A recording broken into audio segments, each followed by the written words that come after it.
আপনিও নিশ্চয়ই আমার মতো এই সমস্যা পড়ছেন, ক্যাপকাট দিয়ে বাংলা লিখতে গেলে এরকম ভেঙে ভেঙে যাচ্ছে, বাংলা লেখা সাপোর্ট করছে না। তো আজকের এই ভিডিওতে দেখাবো কিভাবে এরকম বাংলা স্টাইলিশ ভাবে লিখবেন। আগে বলে নেই কি জন্য ক্যাপকাটে বাংলা ফন্ট সাপোর্ট করে না।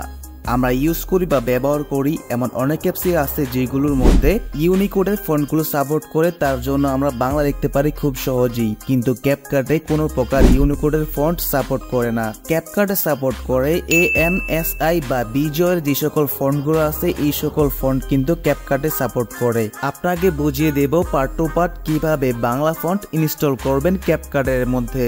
ভিডিওটি যদি ভালো লাগে তাহলে চ্যানেলটিতে লাইক দিয়ে সাবস্ক্রাইব করে দিবেন। প্রথমত গুগল ক্রোম ব্রাউজারে এসে এইখানে সার্চ অপশনে লিখবেন বাংলা স্টাইলিশ ফন্ট। এইটা লেখার পর এখানে সার্চ করে দেবেন। সার্চ করে দেওয়ার পর আপনাদের সামনে এরকম একটা ইন্টারফেস আসবে। তারপর এখানে দেখতে পারছেন উপরে একটা ওয়েবসাইট আছে বাংলা ফন্ট নামে, এই ওয়েবসাইটে প্রবেশ করবেন। এই ওয়েবসাইটে প্রবেশ করার পর এরকম একটা ইন্টারফেস আপনাদের সামনে আসবে। এখানে আপনি যত নিচের দিকে স্ক্রল করে যাবেন ততই দেখতে পারবেন এখানে হাজার হাজার বাংলা স্টাইলিশ ফন্ট। এখন আপনি কিভাবে বুঝবেন এই বাংলা স্টাইলিশ ফন্টগুলো ইউনিকোডের নাকি ANSI এর? তার জন্য এখানে ফন্টের উপরে খেয়াল করবেন, দেখতে পারবেন এখানে ANSI এই লেখাটা আছে কিনা। যদি এই লেখাটা থাকে তাহলে বুঝতে পারবেন এই ফন্টগুলো ANSI এর। তারপর এখান থেকে ডাউনলোড অপশনে ক্লিক করে আপনি ডাউনলোড করে নেবেন। তো আমি এখান থেকে একটি ফন্ট ডাউনলোড করে নিচ্ছি। এখানে 2 নম্বরে আসবো। 2 নম্বরে আসার পর আমরা এখানে স্ক্রল করে চলে যাব। তারপরে এখানে আসার পর এই ফন্টটা আমি ডাউনলোড করে নেব। তার জন্য এখানে ডাউনলোড অপশনে ক্লিক করব। তারপর আপনার সামনে এরকম একটা ইন্টারফেস আসবে। তারপর আপনি এখান থেকে নিচের দিকে স্ক্রল করে চলে যাবেন। এখানে আসার পর দেখতে পারবেন এই ফন্টটা কে বানাইছে বা কত তারিখে বানাইছে, বা এখানে এই ফন্টগুলো ইউনিকোডের নাকি ANSI এর। তারপর আপনি এখান থেকে নিচের দিকে আরো স্ক্রল করে চলে যাবেন। এইখানে আসার পর এখানে দেখতে পারবেন ডাউনলোড নামে একটি অপশন আছে, এইখানটায় একটা ক্লিক করে দেবেন। এইখানটায় ক্লিক করার পর এই ফোনটি আপনার ডাউনলোড করা হয়ে যাবে। তারপর এখান থেকে বেরিয়ে আপনার ফোনের ফাইল ম্যানেজার অ্যাপসটিতে চলে আসবেন। এখানে আসার পর এখানে ডাউনলোড অপশনে চলে আসবেন। এইখানে আসার পর আপনি যে ফোনটা মাত্র ডাউনলোড করছেন এই ফোনটাতে একটা ক্লিক করে দিবেন। তারপর এখান থেকে এক্সট্রাতে ক্লিক করবেন। এক্সট্রাতে ক্লিক করার পর আপনার এই ফন্টটা, এটা কিন্তু একটা জিপ ফাইল ছিল, এখন এটা এক্সট্রাক্ট হয়ে গেছে। তারপর এখানে দেখতে পাচ্ছেন এক্সট্রাক্ট হয়ে আমাদের ফন্টগুলো এখানে চলে আসছে। এখানে আমাদের দ্বিতীয় ধাপের কাজ শেষ হয়েছে। এখন আমরা চলে যাব আমাদের ক্যাপকাট অ্যাপসটিতে।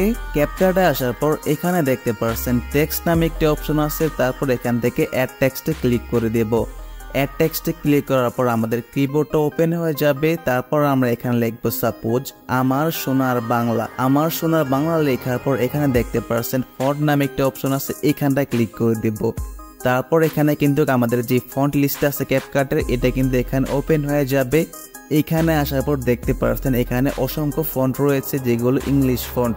এখানে কোনো প্রকার কোনো বাংলা ফন্ট নেই, দেখতে পাচ্ছেন এখানে কোনো প্রকার কোনো বাংলা ফন্ট নেই। এখন যেহেতু আমরা ক্যাপকাটে বাংলা ফন্ট অ্যাড করব, তার জন্য উপরে দেখতে পাচ্ছেন এইখানে অ্যাড ফন্ট নামে একটি অপশন আছে, এইখানটা একটা ক্লিক করে দেব।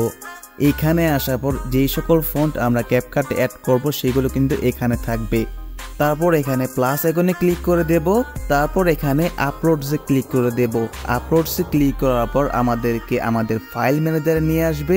এখানে আসার পর আমাদের ফোনে যতগুলো ফাইল আছে সবগুলো ফাইল এখানে শো করবে। তারপর আপনি যে ফন্টটা ডাউনলোড করছেন সেই ফন্টের নামে এখানে কিন্তু একটা ফাইল ক্রিয়েট হবে। উপরে দেখতে পাচ্ছেন আপনাদের সবার এরকম থাকবে, সেইটাতে একটা ক্লিক করে দিবেন। ক্লিক করার পর আপনাদের সামনে এরকম একটা ইন্টারফেস আসবে। তারপর এখানে দেখতে পাচ্ছেন ইউনিকোড নামে একটি অপশন, এইখানটায় আসার পর এখানে দেখতে পারবেন 2টা ফাইল এখানে আছে। তারপর এখান থেকে চাপ দিয়ে ধরে উপরে সিলেক্টে ক্লিক করে দেবেন। সিলেক্টে ক্লিক করার পর এই ফন্টটা আমাদের ক্যাপকাটের মধ্যে আপলোড হয়ে যাবে। আপলোড হয়ে যাওয়ার পর এখানে দেখতে পাচ্ছেন ফন্টটা কিন্তু এখানে চলে আসছে। এখানে চলে আসার পর দেখতে পাচ্ছেন খুব অসাধারণ ফন্টটা আমরা কিভাবে ক্যাপকাটের মধ্যে ফন্টটা ইনস্টল করলাম। তো আপনি যদি আবার কোনো ফাইল আপলোড করতে চান তাহলে সেম ভাবে ফাইল ম্যানেজারে আসবেন, চাপ দিয়ে ধরে ক্লিক করে এখানে আপলোড করে দিবেন। তো এইভাবে মূলত আপনি ক্যাপকাটের মধ্যে বাংলা স্টাইলিশ ভাবে লিখতে পারবেন। তাছাড়া কিন্তু অন্য কোনো উপায়ে পারবেন না। বর্তমানে ভাইরাল কিছু ফটো এডিটিং এর ভিডিও আমাদের চ্যানেলে আপলোড করা আছে, চাইলে সেগুলো গিয়ে দেখে নিতে পারেন।